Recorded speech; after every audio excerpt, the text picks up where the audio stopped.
这些人只一嫁了汉子，染上男人的气味，可这样混账起来，比男人更可杀了。这样说，反女儿个个是好的了，女人个个是坏的？不错，就是的。《红楼梦》作者曹雪芹对赵姨娘的描写，通篇是贬斥的态度，他历来为读者们所痛恨，也被批评家们口诛笔伐。可是谁也没触及这样一个问题：如此不堪的赵姨娘，何以能成为贾政的跟前人？难道当时的贾母与贾政都瞎了眼，才选出这么个人做身边人？我们细究赵姨娘的出身，不难发现，原来赵姨娘也曾是贾政房里的丫鬟。由他兄弟赵国基死时抚恤金为20两银可以知道，他的身份是家生子儿，即他的父母也是荣国府的奴隶。在这点上，赵姨娘与鸳鸯相同，而不同于袭人。在第65回里，星儿曾向尤二姐等人介绍说，我们家的规矩，凡爷们大了，未娶亲之前都先放2个人服侍的，也就是说，早在王夫人嫁至贾府之前，赵姨娘与周姨娘就已是贾政的跟前人，也就是准姨娘了。其大致时间可从王夫人的长子贾珠死时以20岁推之，估计约是30年前的事。姨娘来自丫鬟，但只有极个别的丫鬟才能上位入选，而入选者必须达到一定的标准，且得到长辈们的青睐。这一标准，邢夫人曾在46回中提到过，模样、行事做人、温柔可靠，一概是齐全的。也就是说，赵姨娘入选时也应该符合模样漂亮、行事温柔可靠这个标准。如果当时她就像后来那般不着调的话，那早在初选阶段就会被淘汰。邢夫人所说的标准与我们读者所看到的赵姨娘会形成如此巨大的反差，其原因就是中间经历了约30年的岁月。而这一变化或许可借用贾宝玉的女性观来做解释。宝玉对于女性曾做过2次概括性的论述，前一次大家都很熟悉，他曾说，原来天生人为万物之灵，凡山川日月之精秀，只忠于女儿，须眉男子不过是些渣子琢磨而已。又说女儿是水做的骨肉，男人是泥做的骨肉。我见了女儿便觉清爽，见了男子便觉浊臭逼人。这大概是红学中被引用最多的话语之一，因为据说它反映了贾宝玉或作者曹雪芹反对男尊女卑的民主思想，或称其为早期的女权主义思想。后来贾宝玉可能感到自己的理论和现实的差距过大，因为现实生活中总有一些不那么可爱的女性，例如后来的邢夫人、赵姨娘、灯姑娘等等，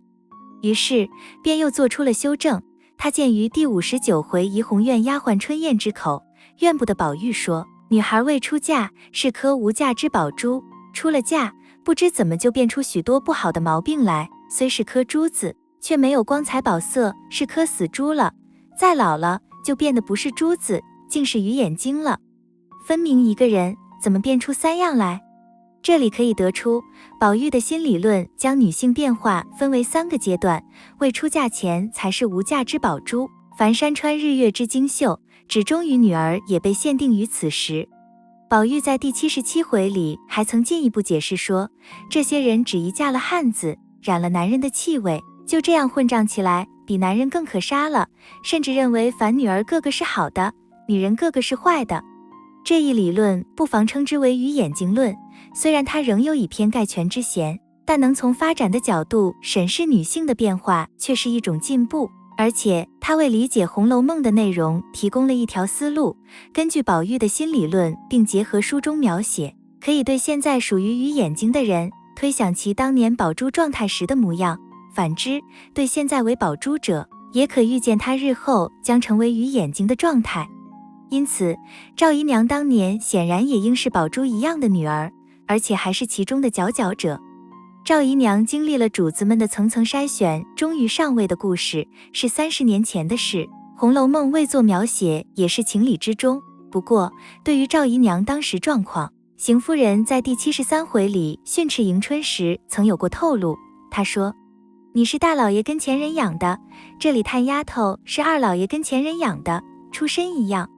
如今你娘死了，从前看来你2个的娘，只有你娘比如今赵姨娘强10倍的，你该比探丫头强才是，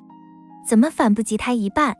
这里邢夫人推理的思路很清晰，探春的精明是秉承自母亲赵姨娘，属于正常现象，而迎春的母亲比赵姨娘强10倍，她却远不及探春，这可不就是怪事了。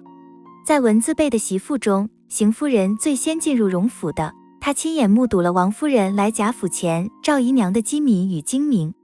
她是丫鬟里出类拔萃的人物，故而才会被眼界颇高的贾母看中，选做贾政的跟前人。这一点也可以从贾母为宝玉挑选的袭人和晴雯来推测。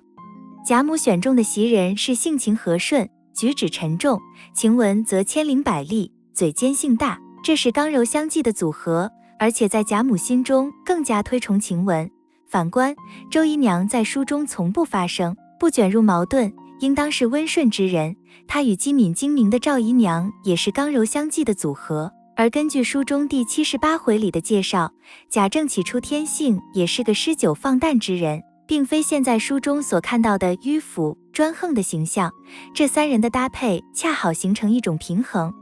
赵姨娘最初被拨给贾政使唤时，应该还是个天真烂漫的小女孩，她或许已知道将来可能的归宿，就像袭人早就知道贾母已将自己与了宝玉一样。然而这仅是通向姨娘的漫长道路的开始，要最终能成为贾政的跟前人，并非轻而易举之事，她须得努力地保持谨慎、乖巧与克制的状态，方能通过主子们长期的重重考察。书中没有提及30年前贾母如何为贾政做考察与选择，但贾府的祖宗定下的旧例几10年来都没有大的变化，因此根据贾母、王夫人为宝玉的跟前人所做的考察与选择，以及晴雯与袭人的故事经历，我们也大致可以推想出30年前赵姨娘筛选过程的曲折复杂，以及她所必然经历的凶险挫折。这样的经历和处境最终改变了赵姨娘的心性，也就不足为奇了。